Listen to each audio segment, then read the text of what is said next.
Hello.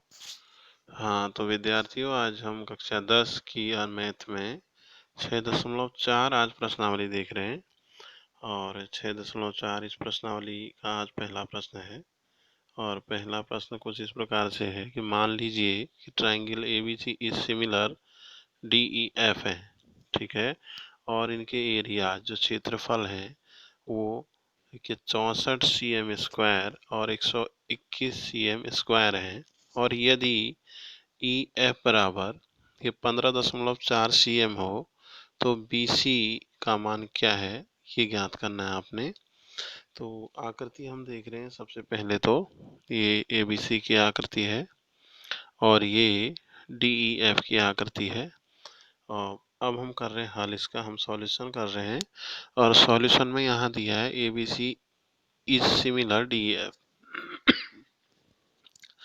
अब इसमें इसलिए हम देखते हैं कि एरिया ABC हम बट्टे area DEF is equal to यहाँ BC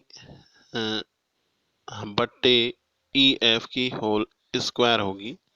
और ये क्यों होगी? 6.6 जो प्रमेय है, इस प्रमेय से हो गया।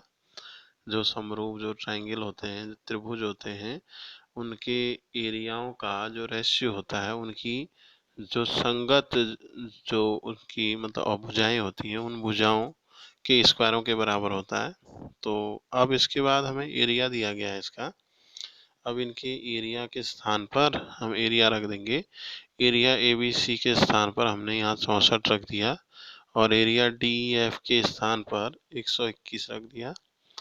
अब RHS में होल स्क्वायर है, इस होल स्क्वायर को हमने LHS में ले आए तो यहाँ इस 64/121 का रूट हो गया। अब इसके बाद वाली इस लाइन पे हम देख रहे हैं कि BC बट्टे यहाँ 15.4 है, ठीक है, इक्वल टू 64 का रूट 8 हो गया और 121 का रूट 11 हो गया, ये लिख दिया हमने। और जो बट्टे में था यहाँ 15.4 उसे RHS में दिया तो इनटू में आ गया और 11 से इसको हमने क्रॉस कर दिया। आगे क्रॉस करने के बाद 11.2 ये BC का मान आ गया। तो बच्चों, ये पहला प्रश्न है। अब अगला हम इसी का अब दूसरा प्रश्न देख रहे हैं। दूसरे प्रश्न में दिया एक समलंब है ABCD और जिसमें AB इज पैरेलल DC हैं के विकर्ण जो है वो O बिंदु पर एक दूसरे को क्रॉस करते हैं। और यदि AB इक्वल टू CD हो तो ज्ञात करना है एक त्रिभुज AOB और COD के क्षेत्रफलों का रेशियो, ठीक है। तो इसके लिए भी आप क्या करेंगे बच्चों? तो इसका हल हम देख रहे हैं बच्चों। हमें यहाँ क्या दिया है, AB इक्वल टू 2CD है और ये भी दिया है AB इज पैरेलल DC है या CD है। तो इसको हम लिख ले रहे हैं AB इज पैरेलल DC क्योंकि दिया है। अगर ऐसा है तो कोण C बराबर कोण A हो गया, कोण D बराबर कोण B हो गया क्योंकि एकांतर कोण हो गए। अब AOB ट्राइंगल में और COD ट्राइंगल में हम देख रहे हैं angle AOB is equal to angle COD क्योंकि ये शीर्षाभिमुख हो गए कोण। B बराबर D एकांतर थे, A बराबर C एकांतर थे। तो दोनों ही में दो जो ट्राइंगल हैं उनमें तीनों कोण जो संगत कोण हैं एक बराबर हो गए। तो यहाँ पर ट्रिपल A ये कसौटी लग गई और इस कसौटी से ये triangle AOB is similar COD हो गए, ठीक है। ये समरूप हो चुके हैं और हम जानते हैं कि जो त्रिभुज जो समरूप होते हैं उनके क्षेत्रफलों का अनुपात उनकी जो संगत भुजाएं होती हैं उनके अनुपात का स्क्वायर होता है। तो इसलिए यहाँ एरिया AOB हाँ बट्टे एरिया COD का जो मान होगा वह AB बट्टे CD का स्क्वायर होगा। आगे इसे देख रहे हैं, इसलिए area AOB upon area COD equal to AB के स्थान पर AB का मान रख दिया 2CD था, 2CD अब बट्टे CD का स्क्वायर। अब आगे कर रहे हैं हम लोग।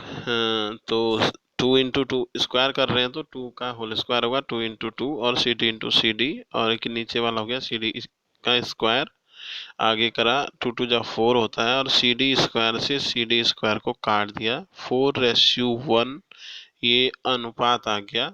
तो उत्तर बच्चों अब निकल के आ गया है कि इन त्रिभुजों के क्षेत्रफलों का जो जो रेशियो होगा 4 आपका ये 1 होगा। ठीक है, अब आगे हम बढ़ते हैं। इसी का अब तीसरा प्रश्न देख रहे हैं। आकृति 6.44 में एक ही आधार BC पर बने दो त्रिभुज ABC तथा DBC है। ठीक है, और यदि AD इस BC को O पर क्रॉस करता है तो ये दर्शाना है कि area ABC upon area DBC is equal to AO by DO है।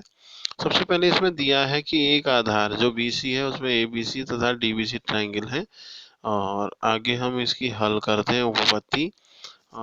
इसमें क्या करा हमने, AED ट्राइंगल में और DFO ट्राइंगल में देखा AOE इक्वल टू DOF, क्योंकि शीर्षाभिमुख कोण है, कोण E बराबर F, क्योंकि हमें दिया ये लंब कोण है। तो यहाँ दो कोण एक बराबर हो गए संगत, तो आपका डबल ए उपकसौटी लग गई, और इससे ये AEO ट्राइंगल और DFO ट्राइंगल ये आपके कॉन्ग्रुएंट हो गए।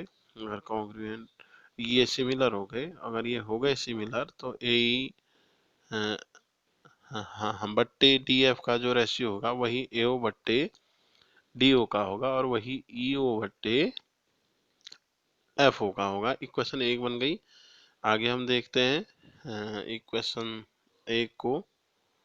अब हमने क्या करा, यहाँ लिख दिया एरिया ABC और बट्टे में एरिया DBC, 1/2 आधार गुणा ऊंचाई होता है। तो आधार का मान यहाँ BC है और ऊंचाई यहाँ AE है।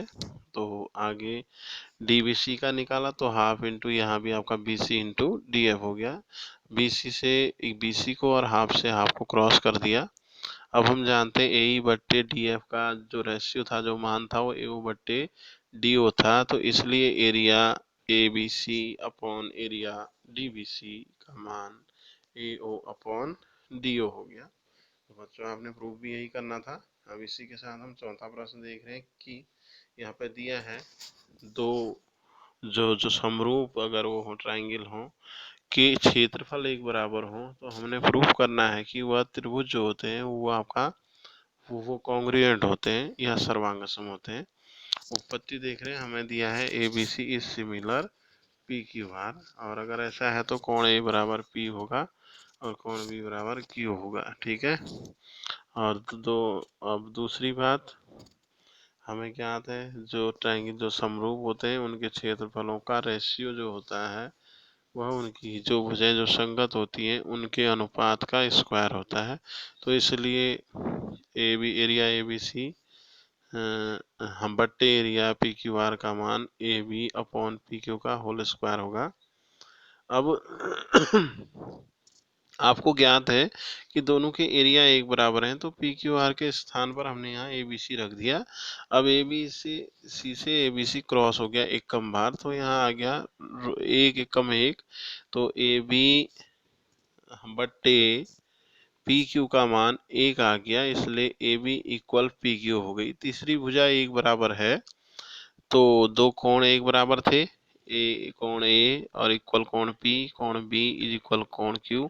अब AB इक्वल PQ आ गया, तो यहाँ SA ये कॉन्ग्रुएंट ही लग गई, और ये ट्राइंगल ABC यहाँ इस कॉन्ग्रुएंट PQR हो गया।